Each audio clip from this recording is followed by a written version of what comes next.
Good morning everyone, and welcome back to Little Squirt the Fire Engine channel.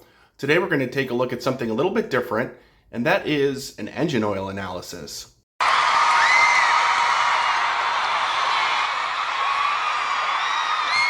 I'm sure that those of you who have been driving trucks for years are already very familiar with this, but as a new truck owner and truck driver, this was something that was fairly new to me, and I thought that others might like to learn a little bit about it as well.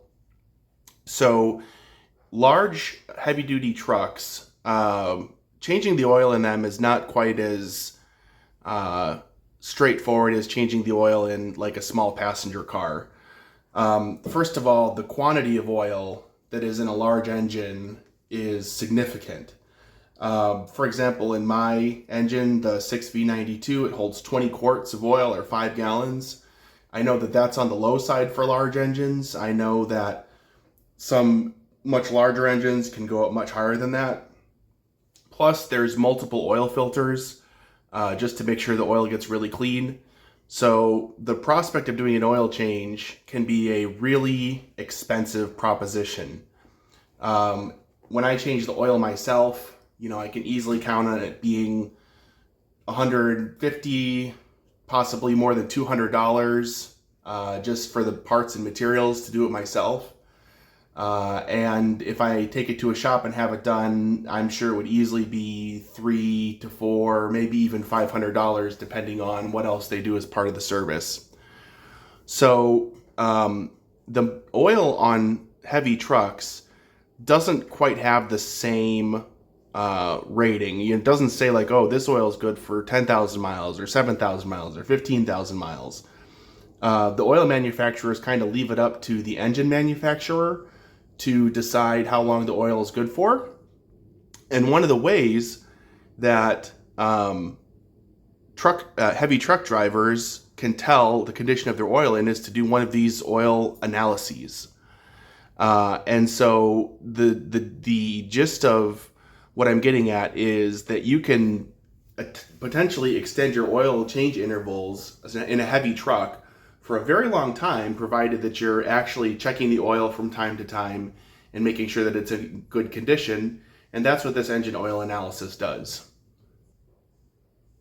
This engine oil analysis I'm doing through a company called Blackstone Laboratories. They're out of Fort Wayne, Indiana. I know that there's other, from what I can tell, Blackstone Labs is probably the most popular place that people go to have their oil analyzed, but I know there are others, and I know lately from reading some information on the internet that Blackstone their quality of service has declined a little bit over the past couple years. Guessing they probably have a labor shortage, the same as many other industries do. And so it used to be that you could submit your oil to them, and they would get back to you in 1, 2, maybe 3 days.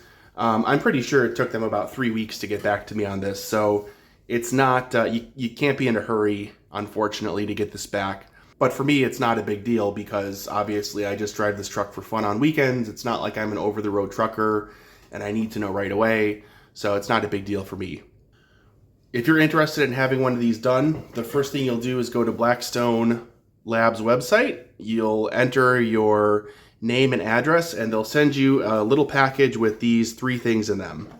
So you've got a form to fill out, you've got a container to put the oil sample in, and you have a prepaid envelope to send the oil sample back to the laboratory. Inside this container here, inside this container here is actually a number of things. So let me move this aside here. So inside this container this is the bottle that you're actually going to collect the sample in. I know the people that do this often have a tap, or I suppose it would technically be a silcock, I guess, on their oil pan so that they can quickly drain the oil out. Basically what I did is I just loosened up the plug in the oil drain pan until it was leaking enough to gather a little sample. So you gather the sample into this jar, and then they give you this super absorbent paper. You wrap the sample in the absorbent paper. You put the sample into this bag, wrap that up, and then you put the whole thing back into this container here, and now you've got a double, triple sealed oil sample ready to send back to the laboratory. They also give you this little extra sticker here that you can fill out and stick to the sample itself. That way, if for some reason the paperwork and the sample get separated, they at least know enough, that they can process the sample. You fill out this request card here, which has the information about the vehicle. They gave me a little stack here. It's got information about the vehicle, the oil, more questions on the back. I think you can also do this online, but I don't. I just filled out the paper and mailed it back. It seemed to be like the easiest way to do it. And by the way, they also can do analyses on other types of fuel, gas, gasoline, leaded gasoline, which is used for airplanes, E85. They can sample your diesel. They can also do the oil. So you fill this out, get your little sample, put it in this cup, mail it off in this package, which is prepaid, which is really cool, like I said. And in my case, 2 to 3 weeks later, you get a oil analysis sent back to you. So they emailed this one to me, but I think they'll actually stick it in an envelope if you want. So let's dive in and take a little bit closer look at this oil analysis, and we will look and see what they told us. All right, so here we have the report. It's a simple one-page affair here. I'll start at the top and just review all the information we get back. So obviously right here up at the top, this is just the standard information here. I told them that it was a fire engine, the type of engine, um, the oil grade, the oil miles, which I actually didn't know. So they log all this information up at the top here. Here is the client information, which is me. My favorite part of this analysis is by far the comments. The thing I really like about the comments section here is that they word it in a very straightforward way so that even somebody that doesn't have a background in engine care can read it and understand it. So here they said, Matthew, note the copper and lead. Both metals are high compared to the universal averages for the Detroit 6V92, which is cool because they have other 6V92s on file that they can compare the sample to based on 7,000 miles. Well, I don't know how much miles is on this oil, so uh, that's a question mark there. It can show poor bearing wear together. Well, here's the deal. The engine has 10,600 hours and 130,000 miles on it. So if you pull out your calculator, you'll realize that the engine spent a lot of time idling. And for these Detroit diesel two-stroke engines, idling, they have relatively low oil pressure at idle just by their design.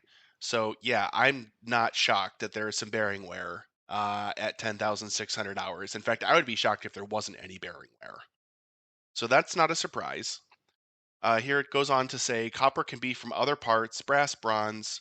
Okay, that's fine. Monitor for low oil pressure under load is a sign of developing bearing issue. Well, so I actually have fantastic oil pressure under load. I'm well within the specs for the particular engine, both at idle and under load, so that's a good sign.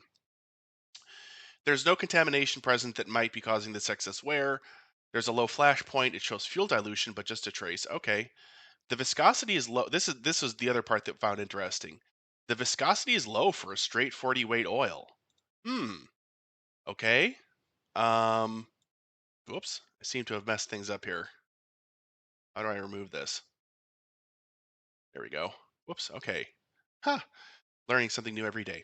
As we were, the viscosity is low for a straight 40 weight oil. So that's really interesting. Now, when I bought the engine, it was low on oil. It wasn't devastatingly low, but it was low. And so I put in uh, about 2 gallons, about a gallon and a half to get the dipstick up to where it should be for the drive home last year. And I definitely know that I put in straight 480 oil because it's fairly unique and somewhat hard to find. So I'm wondering why the viscosity is low. Is it possible that when they changed the oil, that when the city of Cedar Rapids maintenance department changed the oil, that they put in the wrong viscosity? Possible. Um, so that's a head scratcher there. The recommendation: change this oil and resample in 5,000 miles for an update on bearing wear. Okay, so there you go. So there's the answer. It's time to change the oil. Um, it's we don't know enough about it to really understand how many miles are on it. It has some issues. It shows some possible wear and tear of the bearings, which okay, that's fine. So they're like, look, you know what? It's weird enough that you should probably just change it and resample it again in 5,000 miles. Awesome, cool. Okay, good advice. Below here, we get into the very specifics around the oil. They show you all of the different um, minerals that appear in the oil. They give you your uh, your engine oil here on the left, and then the universal averages over here on the right. And they do call it out if they see things that are off kilter. So here, for example, our copper and our lead, 57 and 52 parts per million respectively. They should be 6 and 3. Okay, yep, so that's very possibly a problem depending on how old that oil is. Um, Everything else here actually showing very much well within the universal averages, which is great. Um, and of course, if one of these were high or low, they would mention up here in the comment section and explain why or what that could possibly mean for the oil. Down here we have the oil properties. Here's where you could see, viscosity. It's a little bit low. It's low here. It's low here. The flash point is, eh, it should be greater than 420, but it's exactly 420. Like they said, don't worry about it. So there you go. Now you don't have to wonder. And I'd been very curious. I didn't know anything about the oil. I saw when I bought the fire engine that I saw that there had been some maintenance done on it about 100 hours before I bought it, but I had no idea what that included. Um,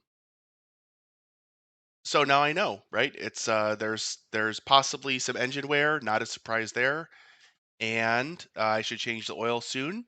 And of course, there'll be a video on that, so stay tuned. All right, well, I hope you found something interesting out of this. I should mention that this test cost about $35. So obviously, if you are, in a passenger car, a whole oil change would cost you $35. So probably not worth it to do it on a passenger car unless you have a specific concern. But for a heavy truck that holds, 5, 7, 10 gallons of oil, this could save you a lot of money over going in and having a $500 service done. So, all right. Well, very good. Thanks, everyone. Hope you learned something new. Have a great day and be on the lookout for more videos soon. Bye.